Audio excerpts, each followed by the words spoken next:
Area models. So you'll probably remember as we go over it. Let's start with the first question. How many hens does he have in all? How do you think we're going to find out how many hens he has in all? What information here is important for us to figure out how many hens he has in all? Miss Absey. That he has 12 hens in each coop and he has 20 coops. Right. So mathematically, who's already thinking in their head, oh, I know what operation I have to do? Who's already thinking in their head, I know what operation I have to do? Okay. What operation do you think that is? Sean? Well, you have to multiply. Multiply, right? Now we need to draw something. We're not just going to multiply. So we're going to use an area model. Let's talk about how we can use an area model to multiply 20 times 12. Okay? Now, I know that some of you might be thinking to yourself, I know how to do 12 times 20 in my head because I know how to multiply by tens. But how can I show that? Down a little bit. So again, we're going to do this part together.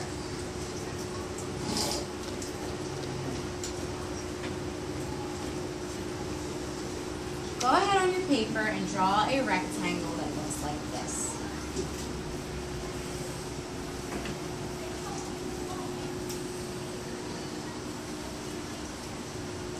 Now, I know that Farmer Joe, or Jim, Farmer Jim has 12 hens in each coop. To make it easier to multiply 12, I'm gonna break it apart into the tens and ones. So how many tens are in 12? Liza? 1. And how many ones are in 12? Zach? 2. So right up here, I'm going to divide my area model. I'm going to write 10 here and 2 here. Why do you think I drew my line all the way down at this end and not right in the center? Joe? Because 10 is more than 2. 10 is more than 2, so I want to have that represented in my drawing. Now, I know that I have 12 hens in each coop. How many coops do I have? Chloe? 20. So I'm going to go ahead and put a 20 here. Is this starting to look a little bit familiar right now? You did this in your old school? Yeah, it's a little bit different than lattice. So let's think about how we can use this to help us multiply. So now we have 20 times 10, or 110 times 2 tens. Does anybody know what 10 times 20 or 110 times 2 tens is?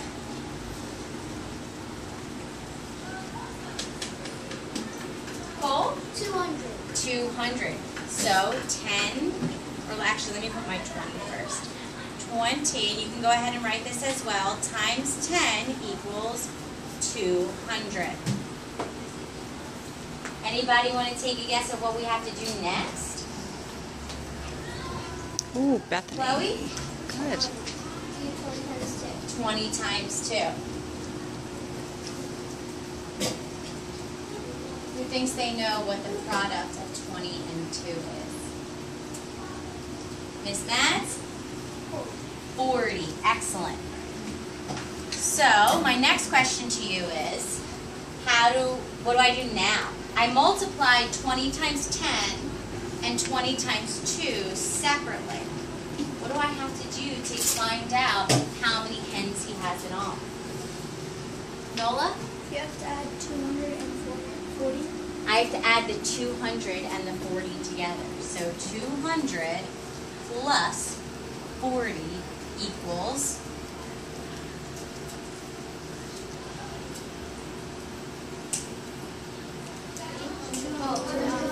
240. I know you guys aren't used to that yet, but 240 what? Elephants, monkeys, bowling balls? What are we talking about here? Bethany? Hens. Hens. 240 hens. Now remember, we are kind of still at the drawing stage. We'll put that in a sentence a little bit later on. So are we done solving for this part? Yeah. Does everybody have this copy down? Yeah. All right, let's go ahead and look at the next question. How many eggs does Farmer Jim collect on Monday? How many eggs does Farmer Jim collect on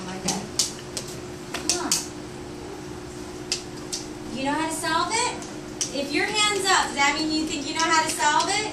Who wants to tell me they're thinking? Who wants to tell me they're thinking? Chase. 9 times 240. How'd you get that? Because it said that each hen lays 9 eggs. So there's 240 hens times 9 equals what we're looking for, right? So let's go ahead and make another area model to show this. That's awesome. Everybody give Chase a round of applause. That was really good thinking. Okay, so I'm going to go ahead and draw another rectangle, and you can do the same. And this time I'm doing 240 times 9. 9, I'm just leaving as 9, right? There's no breaking that apart at all. So I'm going to go ahead and put 9 here. How can I make 240 easier to multiply mentally? How can I break 240 apart using an area model? Any suggestions? Evie? 240. Absolutely. Great thinking. I'm going to separate it into hundreds and tens. So, over here I'm going to put 200, and the bulk of my length is going to be that 200, and then I'm going to put the 40 over here.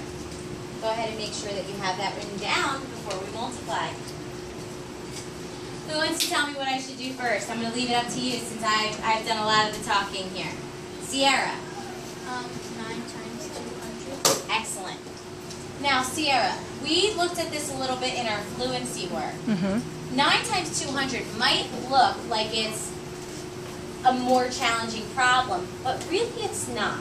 How do we tackle problems like this? How do you multiply 9 times 200 quickly and mentally? Madeline? 9 times 2, because it's really 9 times 2 hundreds, right? So what is 9 times 2? 18.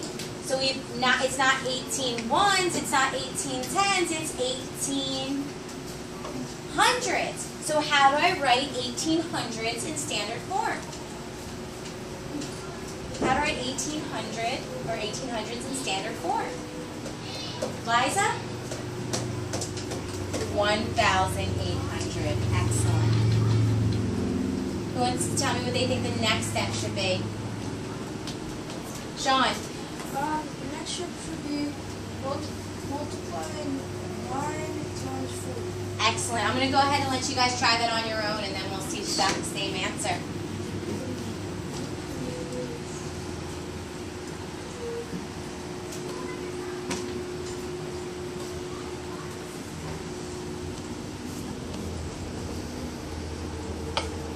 Oh, I see what you did. That was good thinking. Okay, who wants to share with me what they got? Isaiah. 360. Raise your hand if you got 360. Awesome. I saw Liza doing something really cool here, which it's really quite interesting. I have to share a personal fact. 9 times 4 has always been a tough fact for me. I don't know why. Who has just one of those facts that just doesn't stick in their head very well? 9 times 4 has always been one of those to me. I looked down at Liza's paper, and I saw 18 plus 18 equals 36, and I thought to myself, oh my gosh, that's so funny. She solves 9 times 4 the same way that I do. Instead of doing 9 times 4, I do 9 times 2, and then I double it. I've always done that, so I think that's really funny that you do the same thing. 9 times 2 is 18, double 18, you get 36, and then she knew she had to add the 0 because we're talking about 4 tens, not 4 ones. So 9 times 40 equals 360. Am I done? Why not? I just did so much work. What do you mean I'm not done? What do you mean I'm not done? What do I have to do? I don't call them monkeys. David? You have to add 1,800 and 360. Absolutely. Can anybody tell me why? Why am I adding 1,800 and 360 together? Why am I doing that? Why am I adding them together? Joe? Yeah, but why? Why do I have to do that? Why do I have to add them together? Chase? You have to add them together to get how many eggs. But why? Why do I have to add them together? What did I do before that is forcing me now to add it together. What did I do? David? Because you split 240. I broke it apart. I took 240 and I broke it apart and solved them separately. So now I need to put those pieces back together. So go ahead and solve 1,800 plus 360. And I'm going to set that up vertically so I can add algorithmically. 0 and 0 is? 0. 0 and 6 is? 6. 8 and 3 equals? 11. So I heard the word Ooh. carry. What word can we use instead of carry? What word do we use? Because we're not really carrying it. What are we doing? We're taking 11 hundredths and what are we doing with them? What are we doing with them? Evie. Yes, everybody say regrouping. And? Regrouping. Regrouping. We are taking 11 hundredths, and what are we doing with 10 of those hundredths? Regrouping it into a thousand. So I'm going to put the 1 in the thousands place. And now how many thousands do I have? Cole? 2. 2. So 1,800 plus 360 equals, let's say this number together. Say it. 2,160. Excellent. Ooh, who said eggs? Who said eggs? Who said eggs? Awesome. Let's put that label there. 2,160 eggs. We are almost done. We're done with our D. What do we have to do now? What do we have to do now? Remembers what is the last step of it.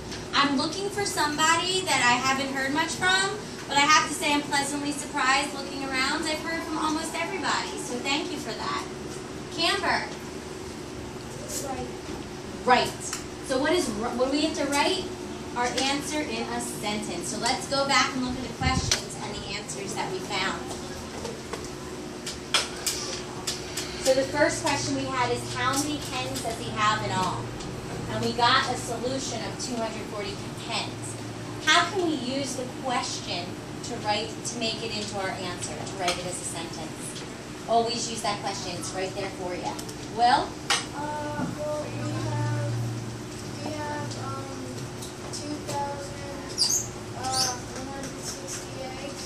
Oh, but I want to answer the question, how many hens does he have in all? Oh, then How can I use that question and turn it into a sentence with an answer? So, in other words, what I mean is, I have a question. How many hens does he have in all? How can I use the words in this sentence to make an answer? Yes?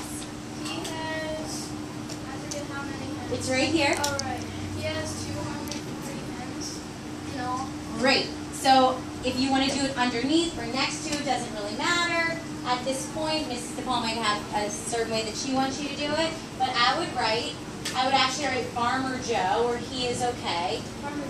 Farmer Jim, thank you, has 240 hens in all. And this is the right. This is the right. And then we have one more question to answer. How many eggs does Farmer Jim collect on Monday? How would I use that question and my solution to put my answer into a sentence? Madeline. You could say that Farmer Jim has. Well, what's the action word? What did he do here? Farmer Jim He collected. collected 2,160 eggs On. on Monday. Okay. Boys and girls, raise the roof. You did an excellent job on this application problem. I'm really proud of you.